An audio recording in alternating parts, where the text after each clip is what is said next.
Au nom du Père et du Fils et du Saint-Esprit, ainsi soit-il. Triompher, triompher, croix adorable. Triompher, triompher, croix adorable.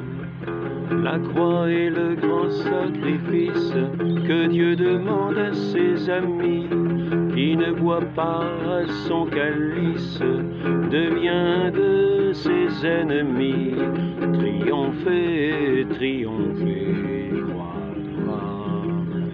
Triompher, croix adorable.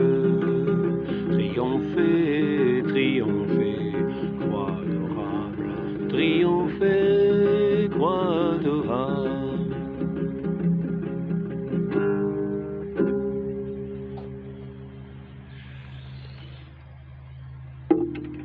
Je voudrais aujourd'hui à nouveau commencer en ce lieu devant Notre-Dame de l'Étoile, en plein jour. Vous parler aujourd'hui, cette semaine sainte, d'une chose qui semble dépasser tout entendement, tout entendement. Je voudrais commencer, là nous avons introduit par un cantique du Père de Montfort, et je voudrais continuer par un texte du Père de Montfort aussi, qui nous parle de la joie parfaite, la joie parfaite. Il nous parle de quelle manière nous devons recevoir la croix que Dieu nous donne à porter, qu'il taille à notre mesure, qui est comme notre arche de salut, notre planche de salut, sur laquelle nous mesurons l'amour, duquel nous l'aimons, la manière de laquelle nous le suivons. Il faut chaque jour porter notre croix. C'est ce qu'il nous invite à faire. Et je voudrais parler de cette chose admirable qui dépasse, comme je vous le dis, tout entendement, mais cette croix,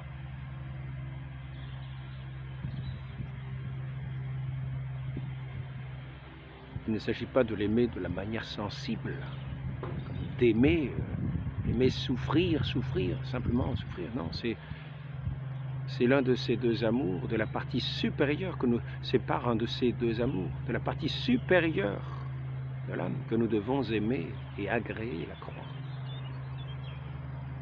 Dans la foi, dans l'amour, dans l'abnégation de soi-même, dans l'amour de Dieu, du prochain, dans la patience et la douceur. Et là, c'est sur la croix que se mesure la patience et la douceur. Et c'est ainsi d'ailleurs que dans l'Écriture, on voit nous allons lui subir des tourments et nous verrons bien sa douceur.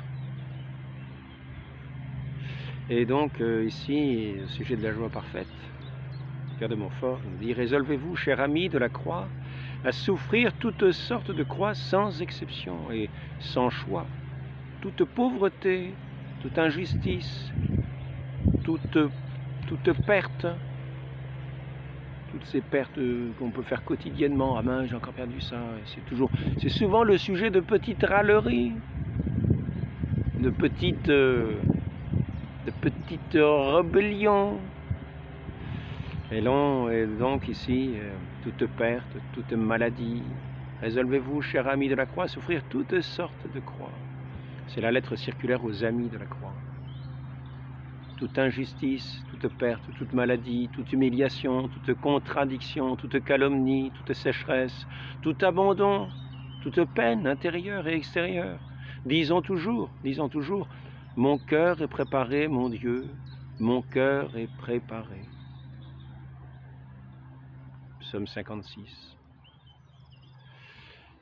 Et préparez-vous donc à être délaissés des hommes et des anges, et comme de Dieu même, à être persécutés, enviés,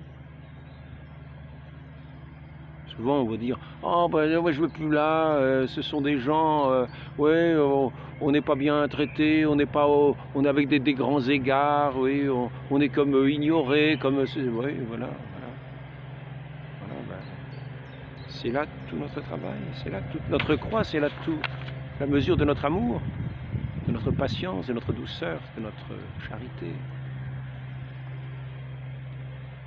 Toute calomnie, toute sécheresse, tout abandon, toute peine intérieure, extérieure, disant toujours, mon cœur est préparé, mon Dieu, mon cœur est prêt.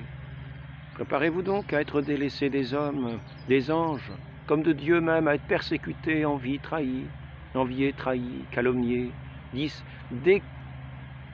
décrédités, on dirait aujourd'hui discrédités, abandonnés de tous, à souffrir la faim, la soif, la mendicité, la nudité, l'exil, la prison, la potence et toutes sortes de supplices, quoique vous ne l'ayez pas mérité pour les crimes qu'on vous impose. Enfin, imaginez-vous qu'après avoir perdu vos biens, votre honneur, après avoir été jeté hors de votre maison comme Job et Sainte Élisabeth, reine de Hongrie, on vous jette comme cette sainte dans la boue, on vous traîne comme Job sur un fumier, tout puant, couvert d'ulcères, sans qu'on vous donne du linge pour vous mettre sur vos plaies, ni un morceau de pain à manger, qu'on ne refuserait pas un cheval ou un chien. Quelle croix, mes amis! Tous ces mots extrêmes, Dieu vous laisse comme en proie, et qu'avec tous ces mots extrêmes, Dieu vous laisse comme en proie à toutes les tentations des démons. Les petits murmures qu'on a envie de faire, les petites vengeances qu'on a envie de faire, les petits mots pleins d'orgueil qu'on a envie de dire. Et qu'avec tous ces mots extrêmes, Dieu vous laisse comme en proie à toutes les tentations des démons, sans verser dans votre âme la moindre consolation sensible. Croyez fermement que voilà le souverain point de la gloire divine et de la félicité véritable d'un vrai et parfait ami de la croix. Voilà, comme dit le père de Montfort, une science qui n'est pas tout à fait celle du monde. Comme dit l'Écriture, la science enfle, mais celle-là n'enfle pas, celle-là. Et la science est celle de l'école de notre Seigneur, qui nous invite à porter sa croix. Chacun sa croix qu'il nous donne, qu'il nous taille à proportion, pour être à son école, école de douceur et d'humilité, à marcher à sa suite tous les jours, tous les jours. Et alors, le père de Montfort nous encourage à regarder cette croix, et c'est pas le seul à nous encourager à regarder cette croix de différentes manières, non pas seulement celle. Alors comment je vais sortir ça? Par ici. J'ai un grand chapelet, mais il est encore trop court. Alors ici j'ai mis sur la croix une couronne. Ici j'ai mis un œil. C'est étrange. Et ici, très mal dessiné, une main. Et puis ici, nous avons la croix. La croix. Et dans toutes les difficultés, le père de Montfort nous dit, dans toutes les contradictions, dans toutes les difficultés, chaque fois que vous veut se rebeller, le père de Montfort nous dit, embrassez ton croix. Y voyant la main de notre Dieu, parce que c'est lui qui dispose toutes choses providentiellement. C'est lui qui taille notre croix à notre mesure. Non pas trop grande pour que nous soyons écrasés dans une épreuve qui nous dépasserait. Non, c'est la croix qui est taillée à notre proportion. Comme dit le père de Montfort, pour que nous soyons nous-mêmes taillés, pour être placés dans cette sainte cité de Sion, parmi les autres pierres de la cité. Et l'œil, c'est parce que nous devons penser notre Dieu présent, qui nous regarde, Il ne nous regarde pas pour voir notre esprit de grandeur, pour voir si on a bien réussi. Non, non, il regarde comme il regardait Job. Regarde mon serviteur Job. Il a été fidèle dans toutes les contradictions. C'est là qu'il regarde comment un fidèle combat le bon combat de la foi au milieu des épreuves. Il le regarde, il l'aime, il le soutient. Il le soutient de sa main puissante, en même temps qu'il le corrige, qu'il émonde. Parlions de la vigne qui porte du fruit, pour lui faire porter davantage de fruits, il va l'émonder, il va la tailler, de façon à ce qu'elle porte plus de fruits encore. C'est facile d'en parler. Le plus dur au sujet de la croix, c'est de la porter avec véritablement patience. J'entends les grenouilles, si j'en vois une, j'essaierai de vous la montrer tout à l'heure. Regardez, vous voyez, dès qu'on parle, elle commence à arriver. Tout à l'heure, je chantais un petit peu, elles se sont mises à chanter aussi. Et donc la couronne, parce qu'il ne faut pas désespérer dans ce monde-ci. Nous ne combattons pas pour le royaume de ce monde. Nous ne combattons pas pour le paradis ici-bas, non, non. Nous combattons pour cette couronne, cette gloire éternelle qui est promise à ceux qui auront bien combattu le combat de la foi. Ils auront donné jusqu'à leur sang même. Notre Seigneur a donné sa vie pour nous. Donc, je voudrais d'ailleurs continuer sur ces manières de considérer. Il nous dit de considérer toujours 4 choses. Dieu qui nous regarde dans le ciel, Dieu qui nous regarde. Sa main toute puissante. Alors je vais lire le texte qui sera plus parlant. Vous pouvez vous aider à bien souffrir. Faites-vous une sainte habitude de regarder 4 choses. Premièrement, l'œil de Dieu, qui comme un grand roi, du haut d'une tour, regarde son soldat dans la mêlée avec complaisance et avec louange de son courage. Qu'est-ce que Dieu regarde sur terre? Les rois, les empereurs sur les trônes. Il ne les regarde souvent qu'avec mépris. Les grandes victoires des armées de l'État, les pierres précieuses, les choses en un mot qui sont grandes aux yeux des hommes. Ce qui est grand aux yeux des hommes est une abomination devant Dieu. Qu'est-ce donc qu'il regarde avec plaisir et complaisance, et dont il demande des nouvelles aux anges et aux démons même? C'est un homme qui se bat pour Dieu avec la fortune, avec le monde, avec l'enfer et avec soi-même. Un homme qui porte joyeusement sa croix. N'as-tu pas vu sur la terre une grande nouvelle? Que tout le ciel regarde avec admiration, dit le Seigneur à Satan. N'as-tu pas vu mon serviteur Job, qui souffre pour moi? Secondement, considérez la main de ce puissant Seigneur qui fait tout le mal de la nature, qui vous arrive, depuis le plus grand jusqu'au moindre, tout ce qui vous apparaît comme un mal. La même main qui a mis une armée de 100 000 hommes sur le carreau a fait tomber la feuille de l'arbre et le cheveu de votre tête. La même main qui avait touché Job rudement vous touche doucement par le petit mal qu'elle vous fait. De la même main, il forme le jour et la nuit, le soleil, les ténèbres. Ne nous vengeons point, laissons-le faire. Alors, je vous passe un petit peu. Quand vous verrez un Sémaï vous dire des injures, Sémaï, c'est celui qui injuriait David lorsqu'il fuyait, lorsqu'il s'en allait, lorsqu'il fuyait avec son armée. Il était dans une situation difficile. Il y avait Shemaï, cet opposant qui l'injuriait en route. Et il disait, non, laissez-le, laissez-le. À travers lui, c'est Dieu qui parle. Je mérite bien ces injures. Et donc, ne nous vengeons point, laissons-le faire, car le Seigneur lui a ordonné d'agir ainsi. Je sais que j'ai mérité toutes sortes d'outrages et que c'est avec justice que Dieu me punit. Arrêtez-vous, mes bras et ma langue, arrêtez-vous. Ne frappez point, ne dites mot, cet homme ou cette femme me disent ou font des injures, sont des ambassadeurs de Dieu qui vient de la part de sa miséricorde pour tirer vengeance à l'amiable. N'héritons point sa justice en usurpant les droits de sa vengeance. Ne méprisons pas sa miséricorde en résistant à ses coups de fouet tout amoureux, de peur qu'elle ne nous renvoie pour se venger à la pure justice de l'éternité. Regardez une main de Dieu toute puissante, infiniment prudente, qui vous soutient, tandis que son autre vous frappe, il mortifie d'une main et il vivifie de l'autre. Il abaisse et il relève, et de ses deux bras, il atteint d'un bout à l'autre de votre vie, tout doucement et fortement, doucement, en ne permettant pas que vous soyez tentés, affligés au-dessus de vos forces. Je ne vais pas tout lire de ce chapitre. Le troisième, c'est « Regardez les plaies et les douleurs de Jésus-Christ crucifié ».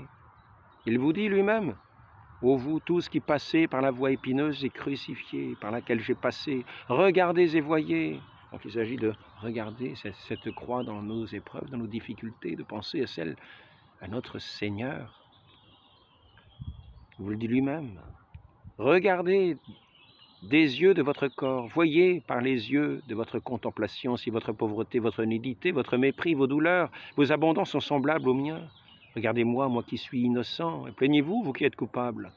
Le Saint-Esprit vous ordonne, par la bouche des apôtres, ce même regard de Jésus-Christ crucifié. Il vous commande de nous armer de cette pensée plus perçante et plus terrible à tous les ennemis que toutes les autres armes. Quand vous serez attaqué par la pauvreté, l'abjection, la douleur, la tentation, les autres croient, armez-vous d'un bouclier, d'une cuirasse, d'un casque, d'une épée à deux tranchants, savoir de la pensée de Jésus-Christ crucifié. Voilà la solution de toute difficulté. C'est ce qu'il dit dans un cantique. Je ne voyais pas d'ailleurs ce qu'il voulait dire par là, mais maintenant je le vois, parce que j'en ai la pleine explication.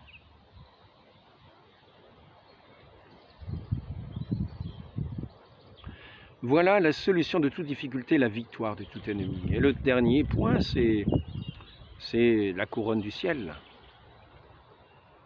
Quatrièmement, regardez en haut la belle couronne qui vous attend au ciel si vous portez bien votre croix.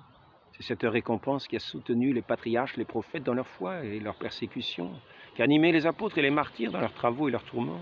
Nous aimons mieux, disaient les patriarches avec Moïse, nous aimons mieux être affligés avec le peuple de Dieu, pour être heureux éternellement avec lui, que de jouir pour un moment d'un plaisir criminel. Regardons sur notre tête les anges qui nous crient « Prenez garde de perdre la couronne marquée pour la croix qui vous est donnée, si vous la portez bien. Si vous ne la portez pas bien, un autre la portera comme il faut et ravira votre couronne. Combattez fortement, en souffrant patiemment. » Nous disent tous les saints, vous recevrez un royaume éternel. Écoutons enfin Jésus-Christ qui nous dit « Je ne donnerai ma récompense qu'à celui qui souffrira et vaincra par sa patience. » Regardons en bas la place que nous méritons et qui nous attend dans l'enfer, avec le mauvais larron et les réprouvés, si nous souffrons comme eux, avec murmure, avec dépit, avec vengeance. Écrions-nous avec saint Augustin, brûlez, Seigneur, coupez, taillez, tranchez en ce monde-ci pour punir mes péchés, pourvu que vous les pardonniez dans l'éternité. Donc, le Père de Montfort nous parle des apôtres qui nous disent de porter ce regard sur notre Seigneur, effectivement. Nous avons dans la lettre aux Hébreux, Saint Paul qui nous invite, celui qui écrit la lettre aux Hébreux, qui nous invite à porter ce regard sur notre Seigneur.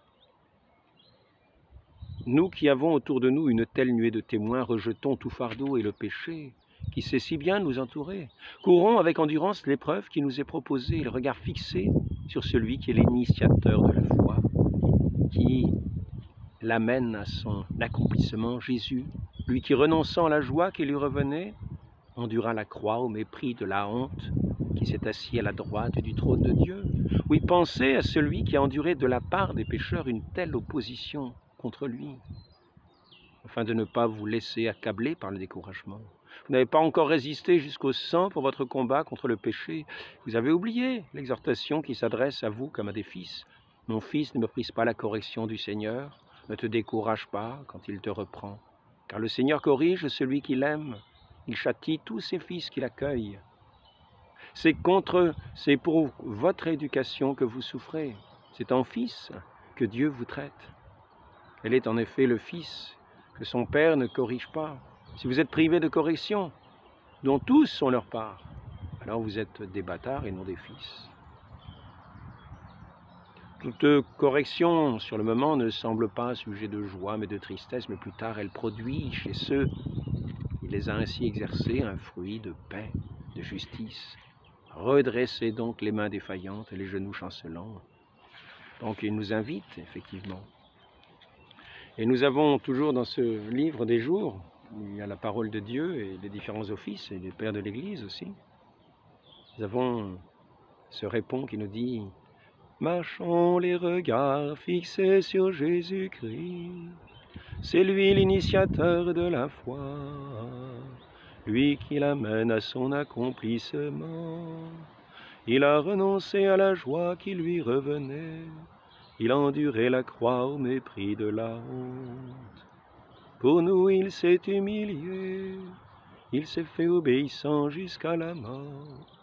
Marchons les regards fixés sur Jésus-Christ. »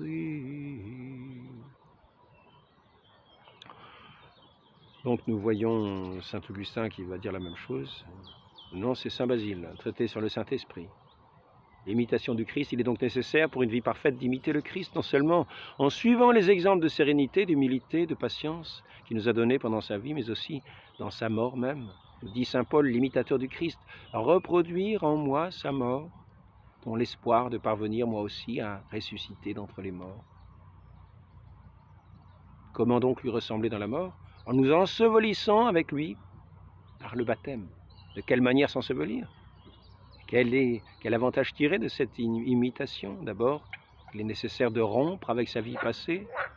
Cela est impossible à moins de naître d'en haut, selon l'expression du Seigneur. Cette régénération, comme le mot l'indique, est le commencement d'une seconde vie. C'est bien que, pour commencer celle-ci, il faut mettre fin à la précédente. Dans la double course du stade, il y a un arrêt léger entre l'aller et le retour, etc. Comment donc réussir à descendre au séjour des morts? En mimant l'ensevelissement du Christ dans le baptême. En effet, le corps du baptisé, comme enseveli dans l'eau, par conséquent, c'est l'abandon d'une vie selon la chair que le baptême suggère symboliquement. Vous avez reçu une circoncision où la main des hommes n'est pour rien et qui vous a dépouillé du corps charnel. C'est la circoncision venue du Christ. Vous avez été enseveli avec lui par le baptême. Le baptême purifie l'âme, pour ainsi dire, de la souillure venue des pensées charnelles. Donc, voyons bien cette pensée, et j'aimerais revenir à cette joie parfaite, parce que je voudrais vous faire partager quand même mon étonnement, qui doit être, je pense, l'étonnement de nous tous, de nous toutes, de nous tous, de tous et de toutes. Cette joie parfaite.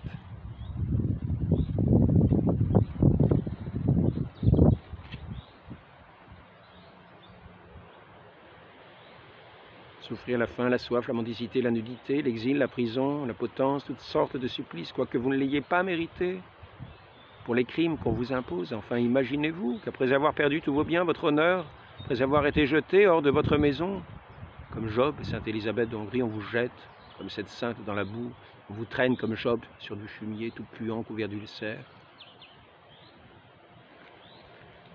Et qu'avec tous ces mots extrêmes, Dieu vous laisse comme en proie à toutes les tentations du démon, sans verser dans votre âme la moindre consolation sensible.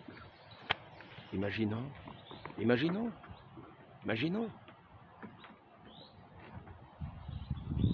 Notre Dieu est le Tout-Puissant, le Créateur de toutes choses.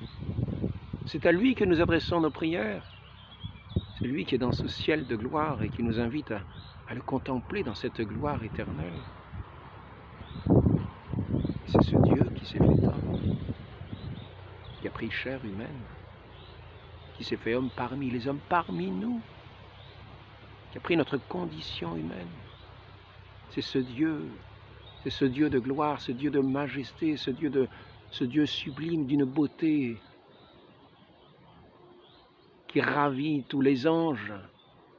C'est ce Dieu éternel à qui nous nous adressons, ce Dieu tout-puissant, qui est descendu, qui a pris notre humanité. La seconde personne de la Sainte Trinité, le Fils unique de Dieu, le Fils unique de Dieu, le Verbe éternel, celui par qui tout a été fait, sans lequel rien n'a été fait. Et c'est lui qui s'est fait le serviteur, c'est lui qui qui s'est fait ainsi, qui a été ainsi traité, qui a été ainsi humilié, qui a été ainsi traîné dans la boue, dans la poussière, qui a été fouetté, qui a été insulté, qui a été bafoué, à qui on a arraché la barbe, les cheveux, sur lesquels on a planté une couronne d'épines. C'est ce Dieu tout-puissant qui nous a ravi cette joie parfaite de notre humanité, mais qui a rendu cette souffrance, qui a voulu mettre cette joie parfaite justement dans cette souffrance, dans laquelle il n'y avait nulle joie parfaite. Il nous a montré ce chemin, il nous a montré ce chemin, afin que partout, dans quelque condition que nous soyons en lien avec lui, dans sa passion, dans sa douceur, dans sa patience, dans sa paix, dans son amour. Car l'amour rend le joug léger. Venez à mon école, tout ce qui ployait sous le fardeau, mon joug est facile et mon fardeau léger, léger. C'est l'amour qui l'a fait s'incarner parmi nous, c'est l'amour qui l'a fait porter toutes ces humiliations, qui l'a fait recevoir toutes ces abominations que l'humanité lui a versées sur son dos, toute cette croix d'infamie. Tout ce qu'il a souffert, c'est ce Dieu de gloire a bu toute cette honte, toute cette lie, tout ce calice amer. Notre Dieu de gloire a pris tout ce calice amer. Notre Dieu tout-puissant, celui à qui nous nous adressons dans nos prières pour nous sortir de nos mauvais pas, c'est lui qui a pris lui-même ce chemin, qui a porté cette croix. Comment peut-on imaginer cela? Ce Dieu tout-puissant, ce Dieu de majesté, ce Dieu dont l'immensité est infinie, ce Dieu qui est cet amour, qui est la majesté divine, c'est lui qui s'est mis au milieu de cette ignominie pour la porter. Parce que par notre péché, nous étions détournés de lui. Et que nous détournant de lui, nous avions choisi le chemin de la mort, non pas le chemin de celui qui est la vie. Et celui qui est la vie, en mourant pour nous sur la croix, a vaincu la mort. A vaincu la mort. Pour cela que nous pouvons embrasser cette croix dans toutes les épreuves, en regardant toujours cette couronne promise, en considérant toujours ce Dieu qui nous regarde pour l'aimer, dans toutes les tribulations dans lesquelles il nous conduit de sa main puissante, non pas dans un esprit de rébellion, mais comme lui-même a porté volontairement ce calvaire. Sa vie, il nous l'a donnée. Personne n'a pu l'attraper. Personne n'a pu attraper ce Dieu tout-puissant pour le mettre sur une croix. Personne ne peut mettre Dieu. Et pourtant, lui-même est venu. Et il a pris notre condition humaine, notre condition mortelle. Il s'est fait obéissant. Il était en obéissance à son Père. Obéissant. Alors, les grenouilles, vous êtes où, là? Montrez-vous, mais elles sont où ces grenouilles? Quand même les voir un petit peu. Oh, bah, c'est pas vrai ça. J'arrive même pas à filmer l'eau. Je vais essayer de les trouver. Je vous montre le plan d'eau. Je ne sais pas si vous voyez les grenouilles. Alors les grenouilles, qu'est-ce que vous faites? Bon. Donc je voulais simplement vous faire part de cet étonnement, car on ne peut pas manquer d'être toujours étonné. Personne n'a pu mettre la main sur notre Dieu, personne. Personne n'a pu mettre Dieu attaché à des cordes. C'est lui-même qui s'est fait homme, qui a pris notre condition humaine, et qui a porté cette croix de la manière que dit le Père de Montfort, en union à son Père, pour la gloire de son Père, pour l'obéissance à son Père, l'obéissance qui est cette relation d'amour. Et c'est là la plus grande gloire, que l'on puisse témoigner, dont on puisse témoigner, le plus grand amour dont on puisse témoigner. Il est descendu dans cette condition d'homme, dans cette condition d'ignominie, dans cette condition où tout le monde le rejetait, détournait le regard. Vous voyez, plus je parle, plus elles y vont. Et les grenouilles, quand je me tais, vous vous taisez. Et dès que je parle, vous vous mettez à parler. Il y a les poissons aussi. Donc,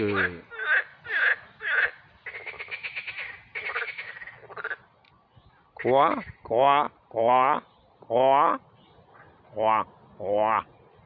J'arrive moins bien, ils le font mieux que moi. Elles posent une question, elles disent quoi? Et nous ne savons pas toujours répondre. De quoi s'agit-il? Eh bien, il s'agit de ce grand mystère, de ce mystère de ce Dieu tout-puissant, son éternité bienheureuse, qui un beau jour dans le temps, est venu dans le temps, pour nous montrer ce chemin de cette joie parfaite que bien peu goûtent de la manière qu'il faut goûter. Résolvez-vous, cher ami de la croix, à souffrir toutes sortes de croix sans exception, sans choix, toute pauvreté, toute injustice, toute perte, toute maladie, toute humiliation, toute contradiction. Et cela, notre Dieu qui s'est fait homme, notre Dieu tout-puissant, est venu le porter par amour pour nous. Considérons-le bien, jusqu'à la mort ignominieuse. Ses mains ont été clouées sur le bois, ses pieds ont été cloués sur le bois, son côté a été percé, son front a été percé d'épines. Il expire sur ce bois, il est mort pour nous sur ce bois.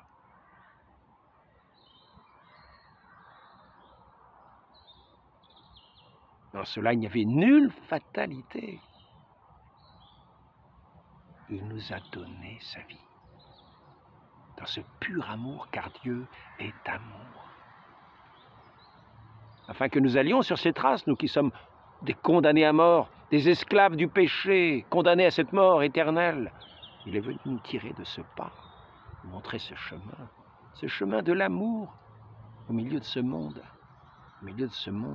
qui a été déréglé par le péché.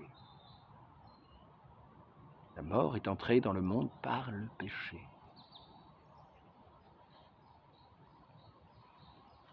Et notre Seigneur a ressenti même ces mots de l'abandon de Dieu. Dieu vous laisse comme en proie toutes les tentations des démons sans verser dans votre âme la moindre consolation sensible. Il ne succombait à aucune, notre Seigneur. Mon Dieu, pourquoi m'as-tu abandonné? Le désarroi de cette croix d'abandon.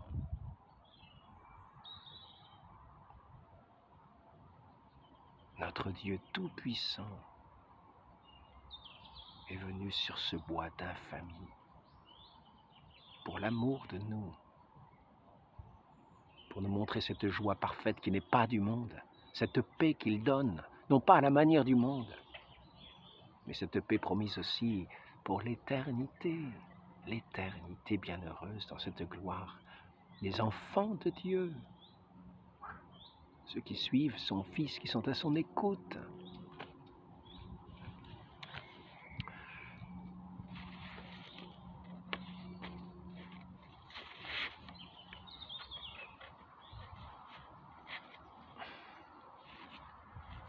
Je voudrais reprendre, en terminant par le catéchisme,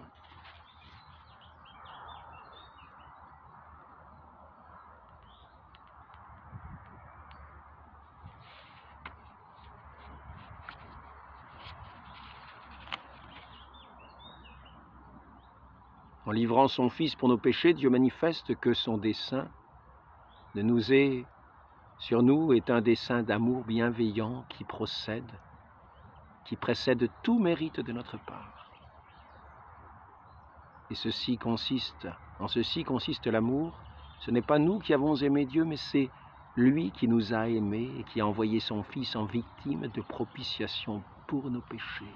La preuve que Dieu nous aime, c'est que le Christ, alors que nous étions encore pécheurs, est mort pour nous. Cet amour est sans exclusion. Jésus l'a rappelé en conclusion de la parabole des brebis perdues. Ainsi, on ne veut pas chez votre Père qui est aux cieux qu'un seul de ses petits se perde. Dieu a créé tous les hommes pour être sauvés. Ainsi, il tient à nous de l'écouter, de suivre sa voix, de croire en lui, en ce Fils bien-aimé qu'il a envoyé. Et en celui qu'il a envoyé, en son Fils bien-aimé, que le Père a envoyé. Ainsi, le Fils témoigne de cet amour du Père et nous conduit sur ce chemin d'une force invincible, celle de l'amour, qui nous conduit jusqu'au ciel d'éternité. Demandons cette grâce à Notre-Dame de l'Étoile, qu'elle soit notre étoile, elle qui nous a donné ce Fils bien-aimé. Dans cet acte de foi, qui a cru, qui était au pied de la croix, qui a demeuré dans cette foi invincible, qui est notre Mère. Demandons-lui cette grâce, cette force dans toutes les épreuves, pour nous tenir unis à notre Dieu, qui a pris notre condition d'homme, pour être vainqueur de la mort et du monde, ainsi soit-il, au nom du Père et du Fils et du Saint-Esprit, ainsi soit-il.